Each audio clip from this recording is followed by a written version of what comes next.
So శ్రీమద్ భాగవతంలో మనకి 7వ స్కందంలో ప్రహ్లాద్ మహారాజు యొక్క లీల అంతా ఉంటుంది, నరసింహదేవ్ లీల అంతా ఉంటుంది.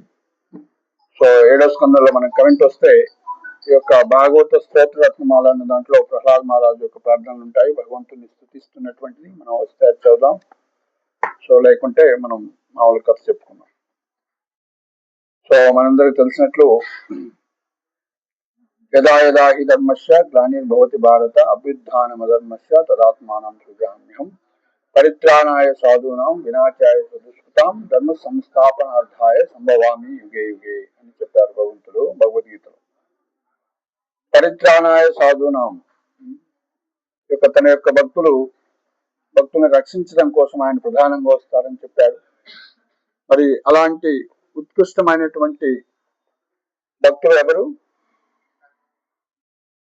ప్రహ్లాదుడు నరోత్తముడు, నరులలో ఉత్తముడు అన్నమాట. సో అదేవిధంగా వినాశాయ దుష్కృతాం, దుష్కృతులు ఎవరు అందులో ఈ యొక్క లీలలో చూసినట్లయితే హిరణ్యకశిపుడు. సో ఆయన ఏమనాలి మనం? నరాధముడు అన్నమాట, నరుల్లో అధముడు. సో కాబట్టి ఇక్కడ నరోత్తముడైనటువంటి ప్రహ్లాదుని రక్షించడం కోసం, నర అధముడైనటువంటి అధర్మపరుడైనటువంటి హిరణ్యకశిపుడిని సంహరించడం కోసం, శిక్షించడం కోసం భగవంతుడు అవతరించారు.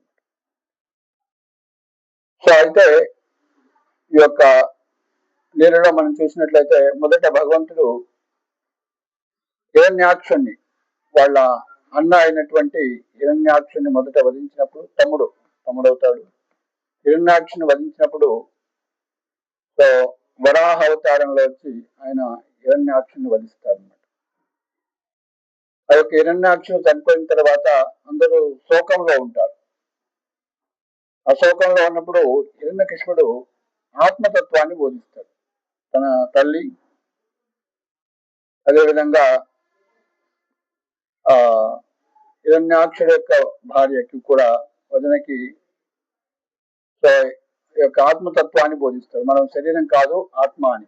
సో కాబట్టి హిరణ్యకశిపుడికి కూడా శరీరం కాదు ఆత్మ అని తెలుసు, అంటే సిద్ధాంతం తెలుసు అనమాట. అని ముఖ్యంగా ఆ రోజుల్లో సత్యుగంలో అది బేసిక్ నాలెడ్జ్ అనమాట.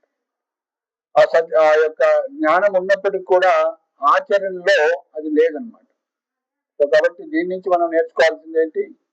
సో మనకి జస్ట్ థియరీ తెలవటం కాదు, మనం ఆచరిస్తేనే అది ప్రాక్టికల్ గా అనుభూతం అవుతుంది అనమాట.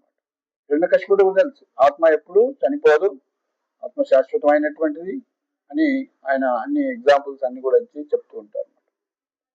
సో కాబట్టి సో దాని తర్వాత యొక్క హిరణ్యకశిపుడు ఏం చేస్తారు? ఘోరమైనటువంటి తపస్సు చేసి, కఠోరమైనటువంటి తపస్సు చేసి బ్రహ్మదేవుడిని మెప్పించి వరాన్ని పొందుతారు అన్నమాట.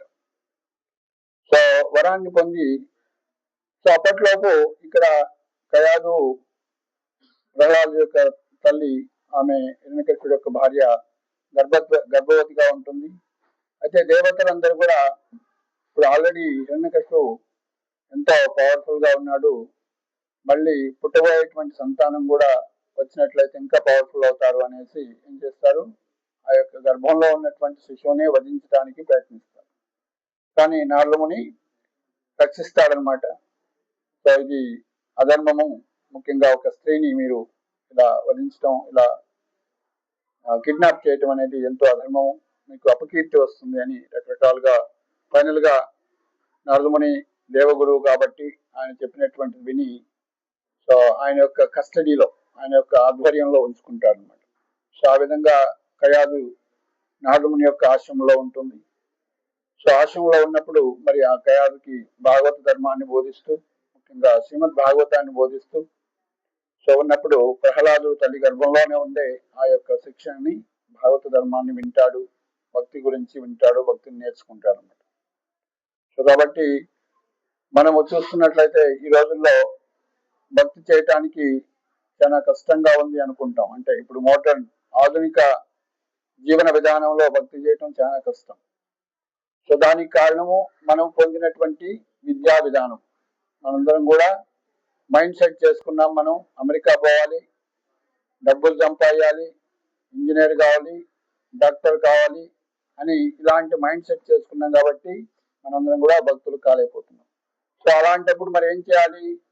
ఆల్రెడీ అలా పెరుగుతున్నటువంటి వ్యక్తులు ఇంజనీర్స్ గా, డాక్టర్స్ కావాలనే లక్ష్యాన్ని నుంచి మనం సరళ జీవనాన్ని జీవిస్తూ శాశ్వతమైనటువంటి తుచ్చమైనటువంటి ఈ మానవ శరీరంతో శాశ్వతమైనటువంటి లాభాన్ని పొందాలి అంటే జన్మ మృత్యు జరా వ్యాధి దుఃఖ దోషాను దర్శనం, ఈ యొక్క సంసార చక్రం నుంచి బయటపడి మనం భగవద్ధామం వెళ్ళాలి అన్నటువంటి లక్ష్యాన్ని మనం ఈ మానవ జన్మలో ఏర్పాటు చేసుకోకపోయినట్లయితే ప్రహ్లాద బోధనలో వస్తాయి అన్నమాట మనకి. సో కౌమారం ఆచరేత్ ప్రజ్ఞో ధర్మాన్ భాగవతానిహ దుర్లభం మనుష్య జన్మ తాదపి అద్భువం అర్ధదాం అని అంటారు అన్నమాట. తదపి అద్భువం అర్ధదాం అంటారు.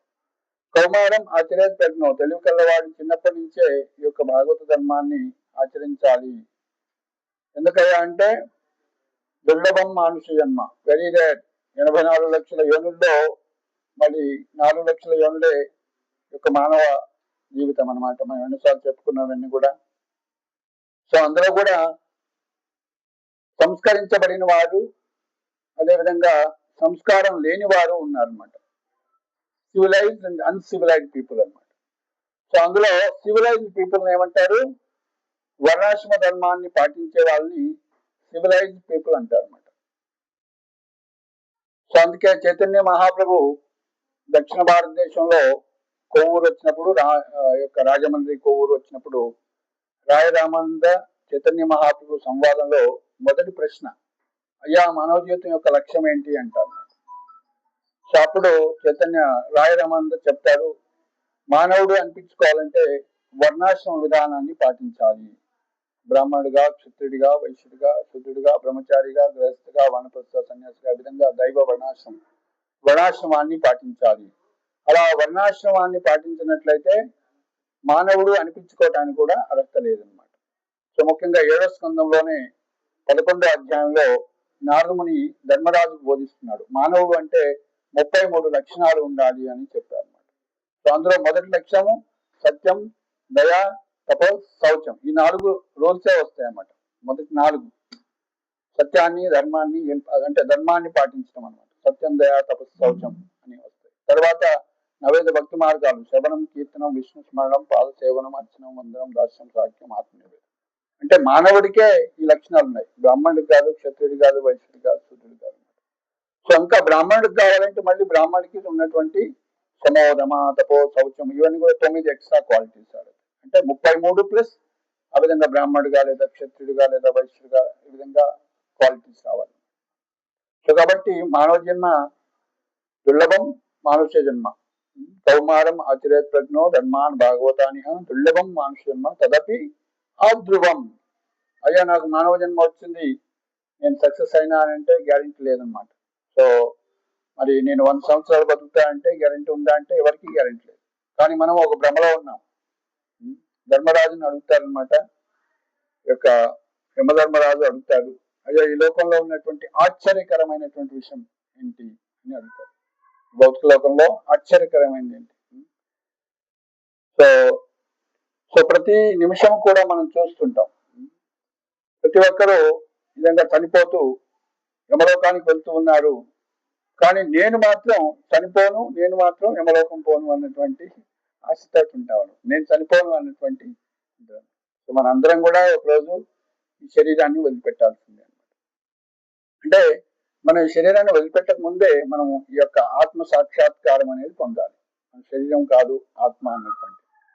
సో ఆ విధంగా ఈ యొక్క వర్ణాశ్రమ ధర్మంలో బ్రహ్మచారి, గృహస్థులు అంటే ఎవరైతే భగవంతుడు ప్రీత్యర్థం జీవిస్తూ ఉంటారో, అంటే భగవంతుని అర్థం చేసుకోవాలి, ఆత్మ సాక్షాత్కారం పొందాలి, భగవంతుని సేవించాలి, భగవంతుని అర్థం చేసుకోవాలి అనేటువంటి ఆశావాదంతో జీవిస్తుంటారు, వాళ్ళని గృహస్థులు అంటారు. లేదు ఆత్మ సాక్షాత్కారంతో సంబంధం లేకుండా భగవత్ ప్రీత్యర్థం అలా జీవించకుండా ఉన్నట్లయితే వాళ్ళందరినీ ఏమంటారు? గృహ మేధులు అంటారు. సో కాబట్టి ఈ యొక్క మానవ జన్మ వచ్చింది కాబట్టి ఈ యొక్క భాగవత ధర్మాన్ని తీసుకోవాలన్నటువంటి ఈ జ్ఞానము మనకి ఇప్పుడున్నటువంటి ఆధునిక వ్యవస్థలో ఉన్నటువంటి యువతకు రావాలంటే, వ్యక్తులకు రావాలంటే ఏం చేయాలి? మరి వాళ్ళకి స్కూల్ కాలేజీల్లోనే ఈ యొక్క విద్యని అభ్యసించారు. చేయాలన్నమాట, వాళ్ళకి టీచింగ్ చేయాలి. సో అలా టీచింగ్ చేయాలంటే ప్రహ్లాదు నారదముని ఎంత తెలివి కలవాడు చూడండి. ఆయన తల్లిగా ఆ విధంగా పుట్టక ముందే తల్లి గర్భంలోనే ఉన్నప్పుడే ఆయన బీజం పోశారు అనమాట. అంటే స్కూల్ కాలేజీలోనే 10th క్లాస్ రాకముందే ఇప్పుడు ఎన్ని గంటలు చెప్తున్నారు? 10th క్లాస్కే పొద్దున 7 గంటల పోతే సాయంత్రం 9 గంటల వరకు, అంటే 10-12 గంటల క్లాసులు అన్నమాట. అంటే స్కూల్లోనే భౌతిక విషయాల్ని బోధిస్తా ఉన్నారు, నూరి పోస్తూ ఉన్నారు. సో కాబట్టి మనం స్కూల్ కూడా పనికి రావన్నమాట. కృష్ణ కాన్షియస్నెస్ ఇంట్రడ్యూస్ చేయడానికి స్కూల్స్ ఆల్రెడీ స్పాయిల్ అయిపోయినాయి. కాబట్టి ఇంకా ఏం చేయాలి? ఇంకా ఎల్కేజీ యూకేజీలోకి వచ్చి చెప్పాలన్నమాట. సో ఎల్కేజీ యూకేజీ స్టూడెంట్స్ చెప్తే వాళ్ళు కృష్ణ చైతన్యంలోకి వస్తారు. సో నారదముని అందుకే ఎల్కేజీ యూకేజీ రాకముందే తల్లి గర్భంలో ఉన్నప్పుడే ఆయన కృష్ణ కథని బోధించాడు, ప్రహ్లాదుడు ఆలోచించాడు. సో కాబట్టి కృష్ణ చైతన్యం అనేది ఎంత నారదముని లాంటి మహా భాగవతుల యొక్క కృప వల్లనే అది వస్తుంది అనమాట. సో ఇందులో మనకి భాగవతంలో 7వ స్కంధం 5వ అధ్యాయంలో వస్తుంది అనమాట.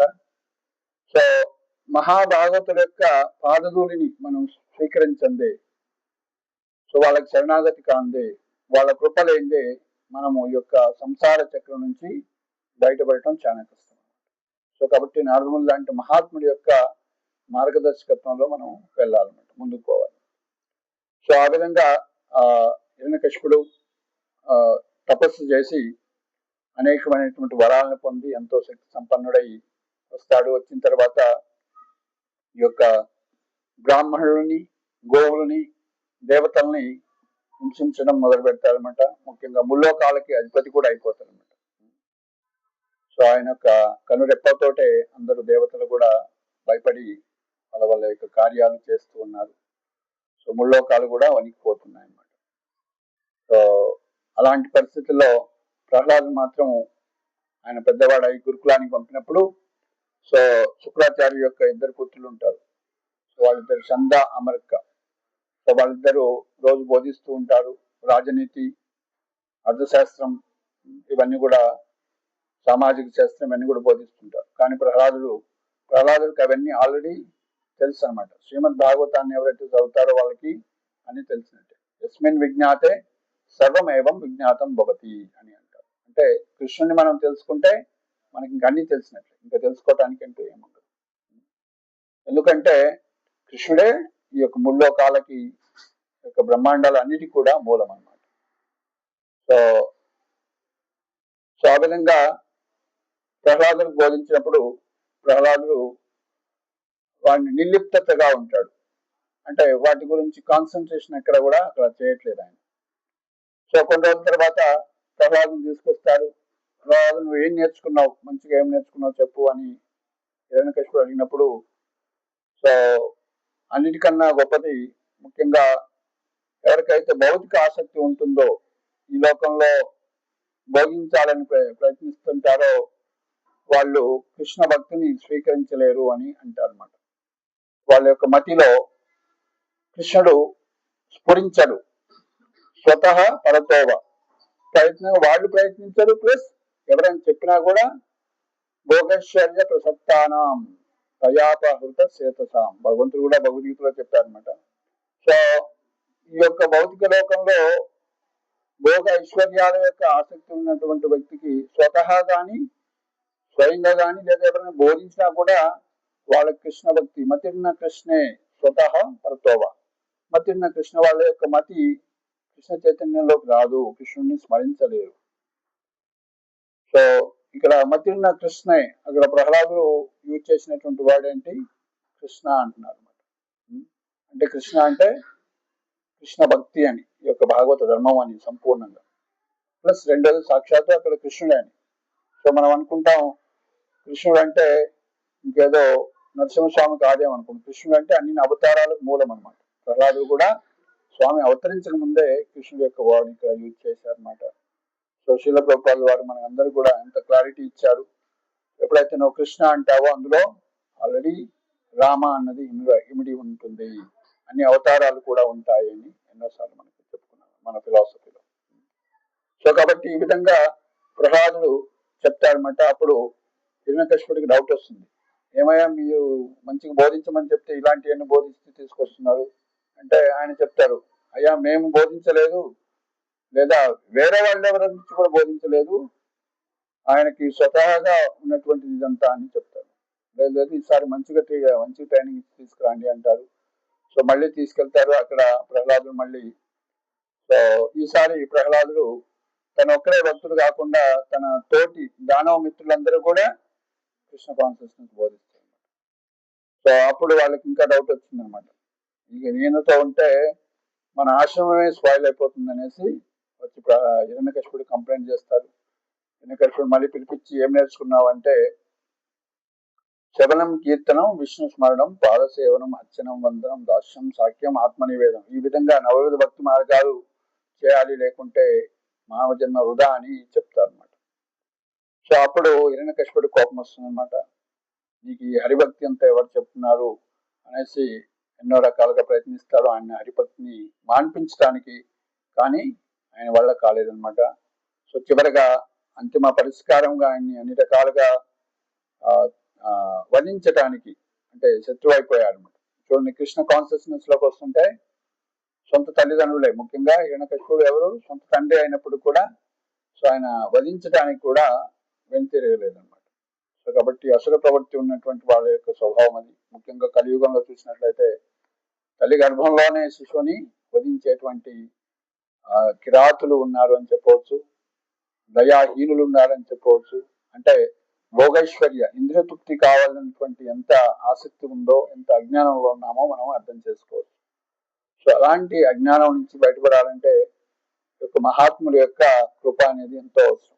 సో కాబట్టి మన హృదయంలో ఉన్నటువంటి ఆ యొక్క హిరణ్యకశిపుడు భావన పోవాలి అంటే మనము భగవంతుడికి శరణాగతి కావాలి అన్నమాట. అందుకే భగవద్గీతలో చెప్పారు చర్మ శ్లోకము, సర్వధర్మాన్ పరిత్యజ్య మామేకం శరణం భజ హం తుం సర్వ పాపేభ్యో మోక్షయిష్యామి. సో కాబట్టి ఈ యొక్క నరసింహ లీల నుంచి మనం ఏం నేర్చుకుంటామంటే, ఈ యొక్క భగవంతుడికి శరణాగతి అయితే హిరణ్యకశిపుడు లాంటి యొక్క హృదయంలో ఉన్నటువంటి ప్రవృత్తి అంతా కూడా కూటస్థంగా వెళ్ళిపోవాలి అంటే ఏం చేయాలి, మనం ఒక మహాత్ముడి యొక్క అడుగుజాడల్లో భక్తిని చేయాలి అన్నమాట. సో దాన్ని ఏమంటే మనం శరణాగతి పొందటం అంటే, సో కృష్ణుడి యొక్క ప్రతినిధి అయినటువంటి గురువుకి శరణాగతి పొంది ఆ యొక్క అడుగుజాడల్లో వారి యొక్క అడుగుజాడల్లో మనం భక్తులు చేస్తూ సో భగవద్ధామం వెళ్ళాలనేటువంటి లక్ష్యాన్ని దృఢపరుచుకుంటూ పోతాం. సో శిల ప్రభుపాదుల వారు ఇదే విషయాన్ని ప్రపంచానికి బోధించారు. సో మరి ప్రభుపాదుల వారికి ముఖ్యంగా అమెరికా వెళ్తుంటేనే 1965లో 2 సార్లు గుండెపోటు వస్తుంది. తర్వాత అమెరికా వెళ్ళిన తర్వాత 68లో కూడా అక్కడ అమెరికాలో కూడా ఒకసారి గుండెపోటు. సో ప్రభుపాదులు అనుకున్నారు, నేను స్థాపించినటువంటి మూమెంట్ నేను లేనట్లయితే ఇది మరి కష్టాలు పాలవుతుంది, కాబట్టి మీరు రోజు నరసింహస్వామిని స్తుతించండి సో అని ఈ యొక్క నమస్తే నరసింహాయ అనేటువంటిది ఇంట్రడ్యూస్ చేశారు ప్రభుపాదుల వారు. సో కాబట్టి నేను ఉన్నా లేకున్నా కూడా నరసింహస్వామి మీకు ఎప్పటికి కూడా రక్షణ ఇస్తారు అని చెప్పారు. సో అప్పటి వరకు ఇస్కాన్లో నరసింహుడి యొక్క పూజా కార్యక్రమాలు లేవన్నమాట. సో కాబట్టి ప్రభుపాదుల వారు సో అదేవిధంగా వాళ్ళు పడుతున్నటువంటి కష్టాలు, వాళ్ళు అంటే ఆన్ పార్ పర్ఫెక్ట్ గా భక్తిలోకి ఏదో ఉత్సాహాన్ని కొద్దిసేపు చూపించినా సరే 24 గంటలు కూడా కృష్ణ చైతన్యంలో ఉండలేకపోవటాన్ని చూసి ప్రభుపాదుల వారు నిత్యం కూడా ఈ యొక్క నరసింహస్తుతి అనేది ఇస్కాన్ లో ప్రవేశపెట్టారనమాట. అందుకే మనం పొద్దున సాయంత్రం కూడా ఈ యొక్క నరసింహస్తుతి చేస్తాం, నరసింహస్వామిని మనం గ్లోరిఫై చేస్తాం. చైతన్య మహాప్రభు కూడా దక్షిణ భారతదేశం వచ్చినప్పుడు సో ముఖ్యంగా సింహాచలంలో యొక్క ప్రార్థన చెప్పారనమాట. జయ నరసింహ శ్రీ నరసింహ జయ జయ శ్రీ నరసింహ ప్రహ్లాదేశ జయ పద్మ ముఖ పద్మ. సో అందుకే మాయపూర్లో రోజు పొద్దున్నే నమస్తే నరసింహాయ పాడటానికి ముందు కూడా ఇది కూడా పాడతారు. చైతన్య మహాప్రభు యొక్క అడుగుజాడల్లో మనం వెళ్తూ ఉంటాము కాబట్టి సో ఆ విధంగా నమస్తే నరసింహ అనేటువంటి సాంగ్ ముఖ్యంగా జయదేవి గోస్వామి రచించినటువంటి దశావతార స్తోత్రం నుంచి కనెక్ట్ అవుతుంది అనమాట. కేశవద్రీత నరహరి రూప జయ జగదీశ్. సో కాబట్టి ఇలాంటి అద్భుతమైనటువంటి భక్త రక్షకుడైనటువంటి స్వామి నరసింహస్వామి ముఖ్యంగా ఫార్చునేట్ గా మన తెలుగు రాష్ట్రాల్లోని ఆంధ్రప్రదేశ్ లోని తెలంగాణలోనే అవతరించడం అనేది మనకి ఎంతో అదృష్టం. ఎన్నో నరసింహ క్షేత్రాలన్నీ కూడా దక్షిణ భారతదేశంలో ఉన్నాయి. సో మనకున్నటువంటి దక్షిణ భారతదేశంలో అహోబిలం ప్రధానమైనటువంటిది. సో రెండోది మనకి ఇంకా స్వయంభూలు ఎన్నో కూడా ఉన్నాయన్నమాట. సో స్వయంగా మనకి తెలంగాణలో యాదగిరిగుట్ట, అది కూడా ఒక యాదాద్రి యాదర్శి అన్నటువంటి ఋషి తపస్సు చేస్తే ఆయన అవతరించారు. సింగి యొక్క కొడుకు యాదర్శి అన్నమాట, యాదఋషి. సో ఋష్యశృంగ అని మనకి ఉడిపిలో ఉడిపి డిస్టిక్ లో ఉంటారన్నమాట. శృంగేరి అనేటువంటి ప్రాంతంలో ఋష్యశృంగుడు తపస్సు చేస్తారన్నమాట. ఆయన యొక్క పుత్రుడే యాదఋషి అన్నమాట. సో కాబట్టి ఆయన ఇక్కడ తపస్సు చేస్తూ ఈ యొక్క పంచ నరసింహస్వాములు, యొక్క జ్వాల నరసింహస్వామి, యోగానంద, లక్ష్మీ నరసింహస్వామి, గండమెండేర నరసింహస్వామి, ఈ విధంగా 5 అవతారాలుగా అవతరించారన్నమాట. సో మనం ఉన్నటువంటి ప్రదేశం పేరేంటిది? స్తంభాద్రి కూడా నరసింహస్వామి క్షేత్రమే. సో కాబట్టి ప్రతి అడుగునా కూడా ముఖ్యంగా ఈ యొక్క నరసింహ క్షేత్రాలు వెలిసి ఉన్నాయన్నమాట.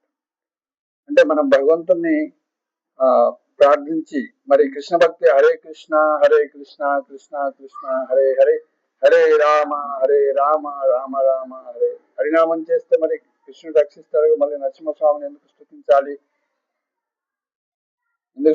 చెప్పండి? నరసింహ ప్రేయర్ ఎందుకు చేయాలి మనం?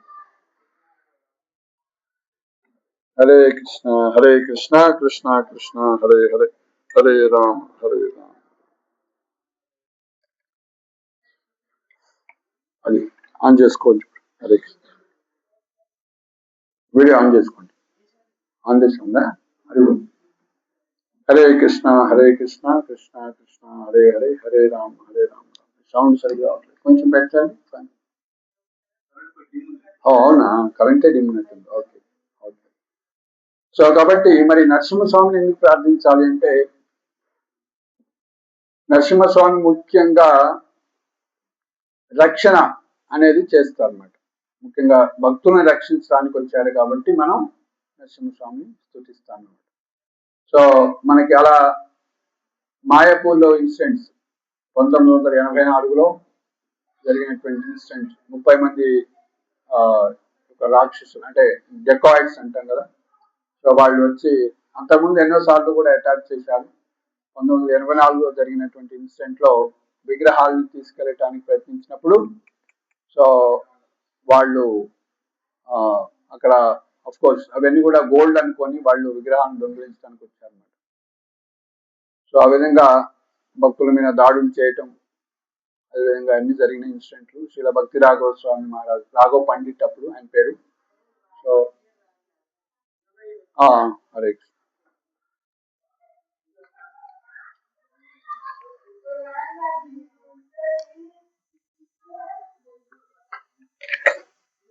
సో ఈ విధంగా మనం చూస్తామన్నమాట. మాయపూర్ లో కూడా అప్పటి వరకు కూడా ఇస్కాన్ లో కూడా నరసింహస్వామి యొక్క ప్రార్థన లేదు. కానీ ప్రాజెక్ట్ మీద జరిగేటువంటి అటాక్ని అర్థం చేసుకొని అక్కడ ఉన్నటువంటి మేనేజ్మెంట్, బాబానంద్ ప్రభు, ముఖ్యంగా జయపతాక స్వామి మహారాజు, భవన్ మహారాజు, వీళ్ళంతా కూడా డైరెక్టర్స్ గా ఉన్నారు. వాళ్ళందరూ కూడా చర్చించి ఖచ్చితంగా మనం నరసింహస్వామిని ఇంట్రడ్యూస్ చేయాలి అనేసి, పూజించాలి అని. మరి ఎవరిని పూజించాలంటే స్వామి కల్లో వచ్చి దర్శనమిస్తారు అన్నమాట అక్కడ ఉన్న పూజారికి. సో స్థాన నరసింహస్వామి అంటారు. ఉగ్ర నరసింహ, స్తంభం నుంచి వస్తున్నటువంటి ఉగ్ర నరసింహస్వామి. ఆయన్ని స్థానం అంటే శాంతి రూపంలో ఉంటారు. మళ్ళీ ఎందుకు శాంతి రూపంలో ఉంటారంటే అది చైతన్య మహాప్రభు యొక్క ఆయుర్దేవ ధామం కాబట్టి అక్కడ స్థాన రూపంలో ఉంటారు. సో మరి అలాంటి విగ్రహం కావాలని, చేయించుకోవాలని వచ్చినప్పుడు సౌత్ ఇండియాలో ఎన్నో ప్రయత్నాలు చేస్తారు స్థాపతులు. వీళ్ళందరూ కూడా ముఖ్యంగా ఎవరు చేయటానికి ముందుకు రారన్నమాట. అయితే ఒక చోట మా గురువు గారిని అడిగి చెప్తాను అంటారు, కుంభకోణం దగ్గర. సో తమిళనాడులో వాళ్ళ గురుగారిని ఆయన చెప్తారనమాట. అవి ఎవరికి ఇది చేస్తారు అంటే, ఎవరు అడిగారు అంటే ఇట్లా ఇస్కాన్ వాళ్ళంటే, ఒక ఇస్కాన్ వాళ్ళకి అది చేయొచ్చు, కానీ అలాంటి విగ్రహాన్ని పూజించడం కష్టము. అలాంటి విగ్రహాన్ని కింద కర్ణాటకలో ఒక విగ్రహాన్ని స్థాపించారనమాట. స్థాపిస్తే ఆ ఏరియాలో స్వామి చుట్టూ ఉన్నటువంటి 10 ఊర్లను కూడా కాల్ చేశారు. సరిగ్గా ఏదైనా అపరాధం అయినట్లయితే సో స్వామి ఊరుకోడు కాబట్టి ఆ విధంగా ఆ ఊరు మొత్తం కూడా నాశనం అయిపోయింది. సో అలాగే మనకి ఇక్కడ ఇస్కాన్ అనేసరికి సరే ఇస్కాన్ వాళ్ళకి చేయండి అన్నమాట. సో ఆ విధంగా స్థాన నరసింహస్వామిని ఆ స్థాపతి తయారు చేసిన తర్వాత ఆయన అక్కడే ప్రాణప్రతిష్ఠ చేశారు. నేత్రాల మిలనం అని ఉంటుంది, కళ్ళకి గంతలు కట్టి ఉంటుంది అనమాట. తర్వాత ఆ యొక్క సంస్కారం చేస్తారు. సో అలా కాకుండా ఆ స్థాపతి ఆల్రెడీ ఆ యొక్క నేత్రాల మిలనం చేసి పెట్టారు, ఒక షెడ్ లో పెట్టారు అనమాట. పెద్ద షెడ్ లో పెడితే ఆయన పెట్టేశాం, సరే తర్వాత చేద్దాం, వీళ్ళకి ఫోన్ ఇన్ఫర్మేషన్ చేద్దామని అనుకున్నారు. కొన్ని రోజులు అలా గడుస్తుంటే ఆయన ఏం చేశారు, ఆ గుడిసెని ఆ యొక్క పెద్ద షెడ్ని కాల్ చేశారు. నరసింహస్వామి అయ్యో మీరు త్వరగా వచ్చి తీసుకెళ్ళండి అని అన్ని కూడా కాల్ చేస్తున్నాడు, త్వరగా తీసుకెళ్ళండి అనేసి ఇన్ఫార్మ్ చేస్తే ఇమీడియట్ గా ఆయన తీసుకెళ్తారు. మనకి ఇవన్నీ కూడా నరసింహస్వామి లీలలు చాలా ఉంటాయన్నమాట. తీసుకెళ్లేటప్పుడు ఎలా సంఘటనలు ఉన్నాయని ఎన్నో పర్మిషన్స్ ఉంటాయన్నమాట వెహికల్లో ఇట్లా డీటీస్ తీసుకెళ్లాలంటే. సో ప్రతి చోట కూడా ఎంతో అద్భుతంగా ఆ స్వామిని దర్శించినటువంటి ఆఫీసర్స్ అందరూ కూడా చలో చలో తీసుకెళ్ళండి అని ఎక్కడ కూడా ఎలాంటి అడ్డంకి లేకుండా పంపిస్తారు అన్నమాట.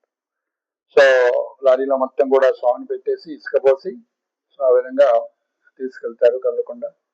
సో ప్రతిష్ఠ చేస్తారు 86లో, 1986లో ప్రతిష్ఠ చేస్తారు. అప్పటి నుంచి ఒక్కసారి కూడా ఏ దుండగుడు ఏ యొక్క డెకాయిట్స్ ఎవరు కూడా అటాక్ చేయలేరు మాయాపూర్ ఇస్కాన్. సో ఆ విధంగా అదేవిధంగా అక్కడ ఎన్నో లీలలు ఉన్నాయి, అన్ని కూడా ప్రత్యేకంగా ఆ విధంగా మాయపూర్లు. అదేవిధంగా ఇస్కానికి ముందు ఉన్నటువంటి గౌడీ మట్టి ఏదైతుందో చైతన్య గౌడీ మట్టి అంటారు. శ్రీల భక్తి సిద్ధాంత సరస్వతి స్థాపించినటువంటి 64 గౌడీ మట్లలో మొదటి గౌడీ మట్టు మాయపూర్లో ఉంటుంది. చైతన్య మహాప్రభు బర్త్ ప్లేస్ యోగపీఠ పక్కనే ఈ యొక్క ఇది ఉంటుంది అనమాట. ముఖ్యంగా యోగపీఠలో అక్కడ వరాహ లక్ష్మీ నరసింహస్వామిని స్థాపిస్తారు అనమాట.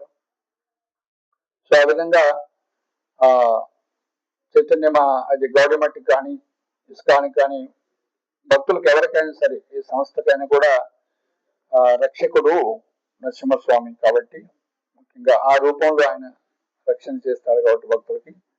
సో నరసింహస్వామిని మనం పూజిస్తాం అన్నమాట.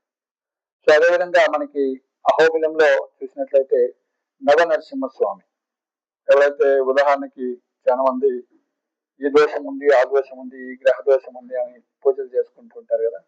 సో నవగ్రహాలకి ఆ యొక్క నరసింహస్వామిని పూజించినట్లయితే ఇలాంటి వేరే గ్రహాలని పూజించాల్సినటువంటి అవసరం లేదు. ముఖ్యంగా వైష్ణవులకి ఈ యొక్క ఇది ఉంటుందన్నమాట. అందుకే మనకి అన్ని రకాలైనటువంటి విఘ్నాలని తొలగించేవాడే నరసింహస్వామి. సో అహోబిలంలో వెళ్ళారా మీరంతా? అహోబిలం ఎంతమంది వెళ్ళారు? ఒకరే. అహోబిలం ఎంతమంది వెళ్ళారు? వెళ్ళలేదా? ఓకే, మనం యాత్ర వెళ్దాము త్వరలో. మన ప్రభుజీ వచ్చారు, అహోబిలంలో ఉన్నటువంటి నిత్య తృప్త ప్రభు వచ్చారు. సో అక్కడ ఆయన ఆశ్రమాన్ని పెట్టుకున్నారు 2 years 3 years నుంచి. సో మనం అందరం ఒక 30-40 మంది పైన కూడా ఏర్పాట్లు ఉంటాయి. సో చైతన్య మహాప్రభు కూడా ఈ యొక్క అహోబిలం వచ్చారన్నమాట. సో అహోబిలంలో నవ నరసింహ 9 నరసింహ క్షేత్రాలు ఉంటాయి అన్నమాట. భార్గవ నరసింహస్వామి, యోగానంద, చత్రవట, కారంజ, పావన, జ్వాల, మాలోల, వరాహ, అహోబిల. తర్వాత ఉగ్రస్తంభం. 9 నరసింహస్వాములు ప్లస్ అవతరించినటువంటి ప్లేస్ పేరు ఉగ్రస్తంభం అంట. సో భార్గవ నరసింహస్వామి, ఇక్కడ ఎవరో పేరుంది కదా భార్గవుడు అని. ఎవరు భార్గవ అంటే పరశురాముడు పేరు భార్గవుడు అనమాట. పరశురాముడు తపస్సు చేస్తే ప్రకటితమైనటువంటి స్వామి పేరే భార్గవ నరసింహస్వామి. ఓకే, సో ఆయన భార్గవ నరసింహస్వామి. తర్వాత యోగానంద నరసింహస్వామి, స్వామి కూడా ఇప్పుడు యోగ ఆసనంలో ఉంటారన్నమాట. సో యోగానంద నరసింహస్వామి. చత్రవట నరసింహస్వామి, అక్కడ చెట్టు ఆ యొక్క అశ్వత్థ వృక్షం ఏదైతుందో అది చత్రం లాగా ఉంటుంది అనమాట, ఒక గొడుగు లాగా ఉంటుంది అనమాట. సో అందువల్ల దాని పేరు చత్రవట నరసింహ అని వచ్చింది అనమాట. తర్వాత కారంజ నరసింహస్వామి. సో అక్కడ హనుమంతుడు ప్రార్థన చేస్తూ ఉన్నారన్నమాట. హరే కృష్ణ హరే కృష్ణ కృష్ణ కృష్ణ హరే హరే హరే రామ రామ రామ ఇంకా డిమ్ కరెంట్ లా నడుస్తుంది. సో కాబట్టి ఈ యొక్క కారంజ నరసింహ స్వామి దగ్గర హనుమంతుడు తపస్సు చేస్తారు. సో హనుమంతుడు తపస్సు చేస్తే అక్కడ నరసింహ క్షేత్రం కాబట్టి ఎవరు ప్రత్యక్షమయ్యారు? నరసింహస్వామి బాణాలు పట్టుకొని ప్రత్యక్షమయ్యారు. సో అప్పుడు నేనే మీ యొక్క రాముణ్ణి అని చెప్తారు అన్నమాట. సో ఆ విధంగా కారంజ నరసింహస్వామి అని నాలుగోది అనమాట. భార్గవ, యోగానంద, చతుర్థ, కారంజ. తర్వాత పావన నరసింహస్వామి. సో మనకి ఇవన్నీ కూడా ఒక రోజు చూడాలంటే పొద్దు నుంచి ఒకసారి 2 days పడుతుంది చూడగలిగిన వాళ్ళు ఒక రోజు. ఎందుకంటే 2 కొండలు ఉంటాయన్నమాట, పోవటం కొద్దిగా కష్టంగా ఉంటుంది అనమాట. అందరూ అన్ని చూడలేరు, కనీసం 6-7 వరకు చూస్తారనమాట. ఈ పావన నరసింహస్వామి వేరే సైడ్ ఉంటారు. సో తర్వాత జ్వాలా నరసింహస్వామి. జ్వాల అంటే ఉగ్ర రూపంలో ఉన్నటువంటి నరసింహస్వామి. అక్కడ కూడా వెళ్ళటం కొద్దిగా ఛాలెంజింగ్ గా ఉంటుంది, లోనికి ఉంటుంది. అక్కడ యొక్క గంగా వస్తూ ఉంటుంది అనమాట, పవిత్ర జలం. అక్కడ ఎవరైతే ఆ వాటర్ తాగుతారో వాళ్ళ యొక్క అన్ని రకాల డిసీజులు అన్ని కూడా పోతాయంటారు. సో ఎప్పుడు నీళ్లు పడుతూ ఉంటాయి అన్నమాట. తర్వాత మాలోల లక్ష్మీ నరసింహస్వామి ఉంటారు. మా అంటే లక్ష్మీదేవి. సో మాలోల లక్ష్మీ నరసింహస్వామి. తర్వాత వరాహ నరసింహస్వామి. వరాహ రూపంలో వరాహ నరసింహ ఇద్దరు కూడా కలిసి ఉంటారు, వరాహ నరసింహస్వామి. తర్వాత అహోబిల నరసింహస్వామి. అహోబిల అంటే స్వామి మెయిన్ అది ప్రధానమైనటువంటిది అహోబిలం. అంటే ఆ క్షేత్రంలో ప్రధానంగా అక్కడ పూజలు చేస్తూ ఉంటారు అనమాట. అక్కడ అనంతమైనటువంటి నిధి ఉంది అని అంటారు అనమాట. సో ఎప్పుడైతే మనకి ఇక్కడ అవసరం అవుతుందో భగవంతుడు అక్కడి నుంచి ఆ నిధిని స్వీకరించి, అట్లనే ఉడిపిలో కూడా నిధులన్నీ కూడా ఉన్నాయి. అది అకాలం వచ్చినప్పుడు భగవంతుడు దాన్ని చూపిస్తారు. ఎట్లా అయితే మనకి భద్రాచలంలో రంగాచార్యులు అన్నటువంటి ఆచార్యులకి గత 9 తరాలుగా వాళ్ళు పూజిస్తున్నారు. రంగాచార్య అనేటువంటి ఆయనకి స్వయంగా నరసింహస్వామి ఒక సాలగ్రామం ఇస్తారనమాట. సాలగ్రామం రూపంలో మేనిఫెస్ట్ అవుతారు ఆ యొక్క నరసింహస్వామి. సో ఆయనకి స్వయంగా ఇచ్చి పూజించమని చెప్తారు. వాళ్ళు పూజించుకుంటూ ఉంటారు. కానీ కరోనా టైంలో స్వామి వచ్చి కల్లో చెప్తారు, మీరు లోక కళ్యాణార్థం నాకు గుడి కట్టి పూజించమని. కాబట్టి అక్కడ భద్రాచలంలో ఇప్పుడు కల్పవృక్ష నారసింహ స్వామి వచ్చిందన్నమాట. సో కాబట్టి అక్కడ అన్నదానం కూడా చేస్తున్నారు. అహోబిలం మట్టి పక్కనే కల్పవృక్ష నారసింహ స్వామి ఉంటారు అనమాట. సో అక్కడ గోవులు కూడా ఉంటాయి. సో ఈ విధంగా స్వయంగా నరసింహస్వామి ఇచ్చినటువంటి సాలిగ్రామం అనమాట రంగాచార్య అనేటువంటి భక్తుడికి. సో వాళ్ళ యొక్క కుటుంబీకులు ఇప్పుడు డాక్టర్ కృష్ణ చైతన్య ప్రభు ఉన్నారు. ఆయన వాళ్ళు 9వ తరం అనమాట. ఆయన పూజ కార్యక్రమాలన్నీ కూడా చేస్తుంటారు. ఆయన వాళ్ళ నాన్నగారు కూడా ఇద్దరు చేస్తుంటారు. సో ఆ విధంగా మనకి దివ్యక్షేత్రాలైనటువంటి అహోబిలము, అదేవిధంగా మనకి యాదగిరిగుట్ట, స్తంభాద్రిలో ఎవరు తపస్సు చేశారు?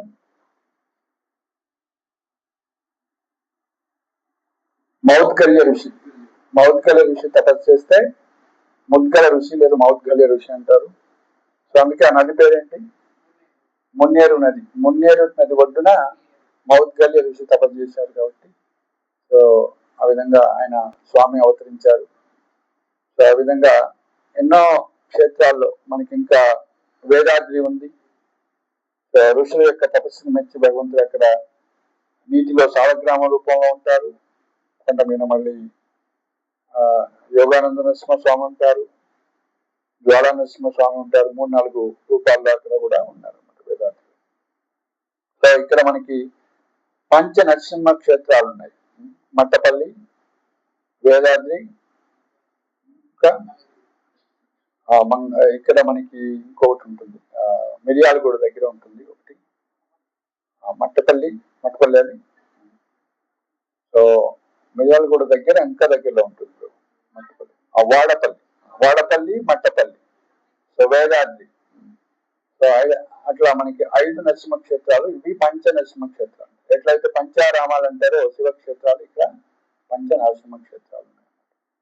సో కాబట్టి భగవంతుడు అడుగడుగున ఇంకా మనకి ఇంకా భద్రాచలం దగ్గర పోతే మల్లూరు అని ఉంది, అక్కడ హేమాచల లక్ష్మీనరసింహ స్వామి 12 అడుగులు ఉంటారు. అక్కడ పూజారి కూడా అందరూ, అందుకే పీఠం కూడా కట్టారంట, ఆయన కాళ్ళ వరకు ఇక్కడ వరకు కట్టారు. సో ఆ స్వామి రోజు ఇలా పట్టుకుంటే మానవ శరీరం ఎలా ఉంటుందో అలా ఉంటుంది. పూజారి ఒకసారి చూపిస్తారు, ఒక పువ్వు ఇలా గుచ్చి చూపిస్తారు. అట్లా కూర్చున్నందుకు ఆయన ఎన్నో వేల జపం చేయాలన్నమాట. ఒకసారి అలా చూపించాను. సో దానికి ఉంటుందన్నమాట. సో కాబట్టి ఇప్పుడు అది కూడా ఎండోమెంట్ అయింది. సో స్వామి అక్కడ రుద్రమదేవి తపస్సు చేసింది అంటారు భక్తులు.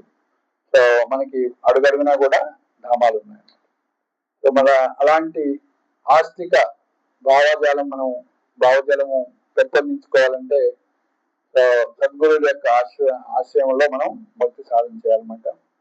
సో అలాంటి భక్తి సాధన చేసినట్లయితే మనలో ఉన్నటువంటి ఆసురీ ప్రవృత్తి పోతుంది. సో సత్యయుగంలో అసురులు అదేవిధంగా దేవతలు వేరు వేరు ప్లానెట్స్ లో ఉండేవాళ్ళు, వేరు వేరు లోకాల్లో ఉండేవాళ్ళు. తర్వాత త్రేతాయుగంలో వేరు వేరు కంట్రీస్ లో ఉండేవాళ్ళు. ద్వాపరయుగంలో ఒకే కుటుంబంలో ఉండేవాళ్ళు, అంటే వేరే ఫ్యామిలీ అనుకోవట్లేదు, ఒకే ఫ్యామిలీలో ఉండేవాళ్ళు. సో కలియుగంలో అసురులు దేవతలు ఒకే శరీరంలో ఉన్నారు. సో కాబట్టి మనందరం కూడా అసుర ప్రవృత్తి సంపూర్ణంగా పోవాలంటే ఎంత కృష్ణుడికి శరణాగతి, కృష్ణ భక్తులకు శరణాగతి భక్తి చేస్తుంటామో అంత భగవంతుడు మనకి ప్రొటెక్షన్ ఇస్తూ ఉంటారు. అదేవిధంగా మనకి ప్రహ్లాదుడికేమో భగవంతుడు యొక్క భౌతిక ఇంద్రియాలతో ఆయన చూడగలుగుతున్నారు, కానీ మనకి విగ్రహం రూపంలో ఉన్నటువంటి దేవుడు కూడా దేవుడు అని మనం చెప్పుకోలేనటువంటి కళ్ళు ఉన్నాయి. సో భౌతిక ఇంద్రియాలు మనకి. సో కాబట్టి మన యొక్క ఈ యొక్క నేత్రాన్ని మనము మార్చుకోవాలి అంటే సో తీవ్రంగా ప్రయత్నించాలి. ప్రేమాంజన చురిత భక్తి విలోచన అంటే ఈ యొక్క నేత్రాన్ని కృష్ణటైజ్ చేయాలన్నమాట. కృష్ణటైజ్ చేయాలంటే ఏం చేయాలి మనం?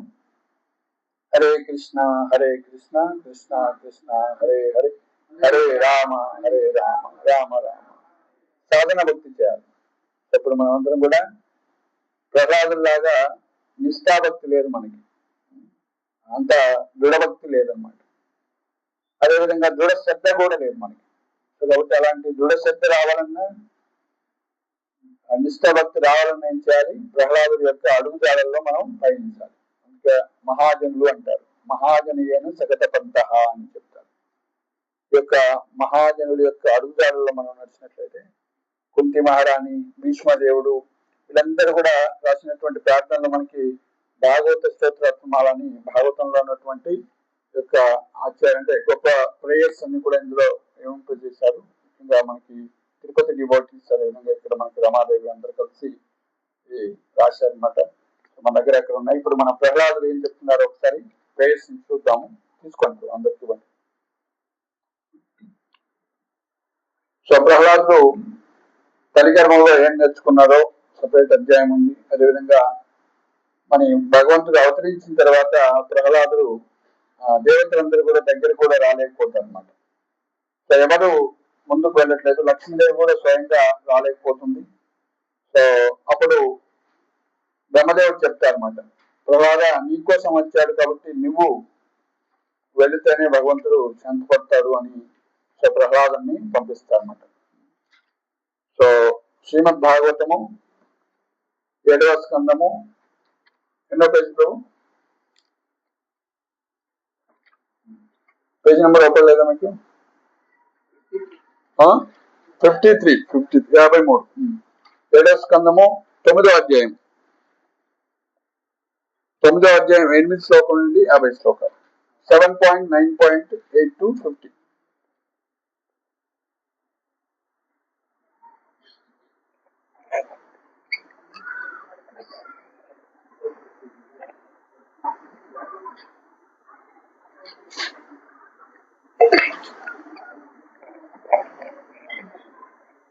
అది వీడియో మార్చండి.